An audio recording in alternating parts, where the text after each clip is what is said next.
Zach here from Gravel Bike, California. Back again for another Sea Otter. This time I've learned so much that I'm going to cover every square inch of this festival, which is the largest in North America. There's so much going on, sometimes you can leave with a lot more questions than answers. Will I find my next bike here? What are the latest trends? Will the gravel race be worth riding? And am I wearing the same clothes? There's a lot of activity going on here. It's like swarms of bees attacking swarms of bees. So let's see what the buzz is. Let's roll.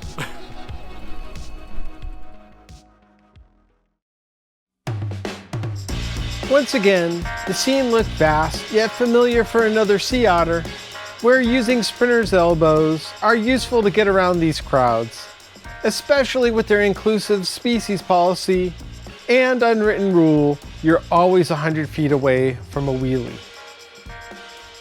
It seems like everyone in the industry is here, and a good opportunity to run into friends and making new ones while navigating, what's their connection?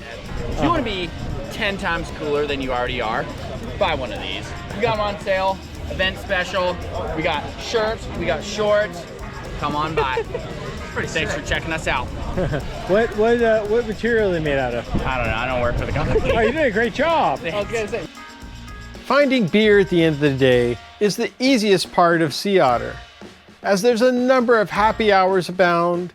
But be careful about embarrassing yourself. Don't look. We arrived at the festival on Thursday, first heading over to registration, where Swanee thought there'd be no reading involved, as we were excited to hit the ground running and be wowed with what Sea Otter has to offer, whether it's coming across some random awesome bike left out on the side, or talking with racers about their tech, and getting a good look at products you don't normally get to see up close. I don't care if you just bought a bike, you're always in the market for your next one. So here's a few models that have caught my eye. On top of the trend of wider tire clearance, the Salsa Cutthroat can fit up to 2.4s with gearing to handle anything and attachment options to handle even more. The Jameis Renegade racked up a ton of awards a few years ago, and while a lot of bikes have been playing catch up, I still think their gravel options provide a lot of value. I know you want a fat tire bike, and I've been wanting to look at the Surly Grappler since it debuted last year, clearing 2.8s, as it's the ride I'd want after a nuclear world war that would still hold the occasional fondo. My biggest mistake of the day was going by Brompton with Vic, which is clearly the gold standard for foldable bikes, as he disappeared on his test ride to a point where authorities were almost called. But I would have offered to chase him down on this special edition that, yeah, let's do gravel. Catching Troy after shooting what I thought was the real winner of Sea Otter sent me immediately to the number 22 booth that had a beautiful set of custom-made titanium bikes made in New York, making it difficult finding my favorite. We didn't see as much of a rollout of e-bikes this year, although I did see quite a few enjoying the Bulls Desert Falcon, as suspension options were still abound, but nothing too different from before. Last year we saw Classified's power shift technology on Ridley's, where this time we actually got to test it on rollers, with this wireless hub turning your 1x into a 2x with the press of a button. That's already pretty cool, but I'm sure you'll see more of when the price comes down. That'll make us harder, faster, stronger. It did seem like there was less to report this year on the bike front, but there was still a lot to cover, paging Mr. Blackwell. Well, one of the big trends I see here is relaxed fitting clothes for gravel. Now, if you're like me, you don't know exactly when a ride's going to happen, but you want to stand around wearing a kit all day. So thankfully, there's a lot of great options to help you do that. Based out of San Francisco, or not, I've always been a fan of their architectural aesthetic, but they've expanded their range using recycled materials, and their trail jersey collaboration with Chris McNally puts you in a tough position of reconsidering finding more drawer space with all these options. Also produced in California, Volet has a large line of products, adding beyond the typical Fondo look, with these TJ Eisenhart designed gravel tees flying off the shelf, or rack, and I really like the feel of this hoodie despite our thin modeling budget.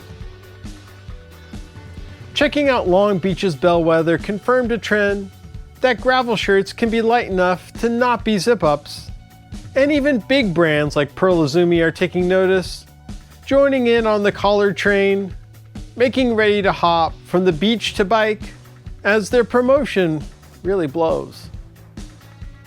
I'm also on board for cycling undergarments like Beneath's, because sometimes I want to be ready for a bike ride without looking like I'm dressing for one. This is Beneath's North Shore bike liner. It's got a chamois pad in there and our secret proprietary sauce, the My Package pouch. We also get the comfort of a chamois for your ride. And this product has won 3 awards because it combines the best of both worlds. Catching up with our friends, the Champion Off-Road Youths, is one of my favorite things about Sea Otter, as our trail advocates do fantastic work up and down the state. Hey there, Steve Messer, President of the California Mountain Biking Coalition. We're a 501c4 working in Sacramento to build more trails and build more support for funding for trails and more access for mountain bikes all over the state of California. So support us. The days are long at Sea Otter, but Team GBC's prep for La Gravilla covers 365 days a year, as they put on some type of game face, not able to match the stoke from the GS dev team, hoping these smooth starts were a sign of things to come. Lap 1 covered about 30 miles, but looking across Fort Ord, it looks like they could have added a little more fire road and a little less single track. It was a very chill atmosphere during staging, which carried over to the start, as it wasn't just orderly crossing the line, but a much more conversational feel this year, as even Vic was chatting it up, as we were shoved to the side of the track a half-mile up, with a sign the raceway was showing us the door, where I was not only glad for the orderly exit, but how we weren't rocketed into high-speed downhill single track, making me already feel like this was a much better course than last year. While La Gravilla is a marked course, you do have to look out because Fort Ord is open to all, which is why I was glad with the fire road widths early, offering plenty of space to maneuver. And oh yeah, the morning views were pretty good too.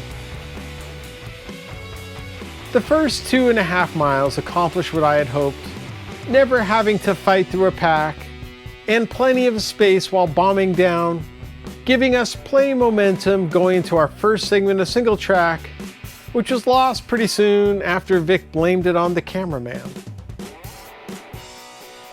Overall, this sector was very playful, with blue tones providing springtime flair, but seeing how we were only 1/10 of the way in, it was understandable seeing some backup, especially if you're not used to this riding, but this course was littered with single track, with most sections a mile or under, and with that said, we started nearly 5 miles of fire road, as Vic and I wanted to stay out of the red today, with him doing the XC race Sunday, as this edge of Fort Ord is picture perfect, and temps were nothing to complain about either. I hope most were also having fun on these descents, as I think the comfort zone was riding 40s and above, with the roads being in excellent shape and slightly loose, but I had a different problem, dropping my Aura case wallet in a bad spot, having the joy to backtrack quite a distance up the hill, and then waiting for the proper time and space to jump in, meaning I had a lot of catching up to do. Lucky that Vic saw me slow up, but still had to do some serious pacemaking to find him, with these wide curves making me question my progress, And after 2 miles in chase and bad filmmaking mode, we were reunited and feel so okay. Luckily, there were no amphibious crossings today, as this mile climb didn't win hearts over, with the grade pressuring us into the teens. But hey, at least it was paved, as we were soon thrown back into the hedges. And while the overall flow was good, with some banking like an X-Wing fighter, I thought about how this course might play with beginners if this was their first ever gravel event dealing with these elements, because it did take some skills and braking on this segment. And while this sector was short, the next was nearby, being somewhat trickier, which if you want to blame on our recent heavy storms, that could be enough of an excuse. But climbing single track is difficult as well for the uninitiated. I welcome some fire road to give my arms a rest, but yay, more single track. As I was wishing for fatter tires right about now, and if my cameras had been rolling, you would have seen me follow the rider in front into the mud, which is why I was slow to get around the next patch with my feet doused, trying to catch Vic again. I should have been happy opening back up to Fire Road, and even more so to screaming down pavement, fast enough to get a speeding ticket on surface streets.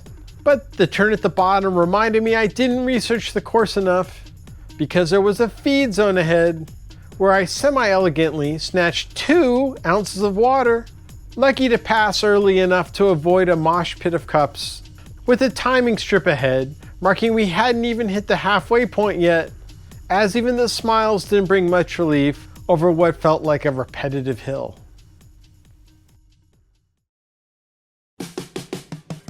I should be putting a montage in here, but for you, I'll recap the 40% of the course quickly, as the rest of the ride felt similar, except for finding more riders set aside, mental fatigue setting in, sapping my fortitude to avoid bushes, and finding more rutted channels to maneuver.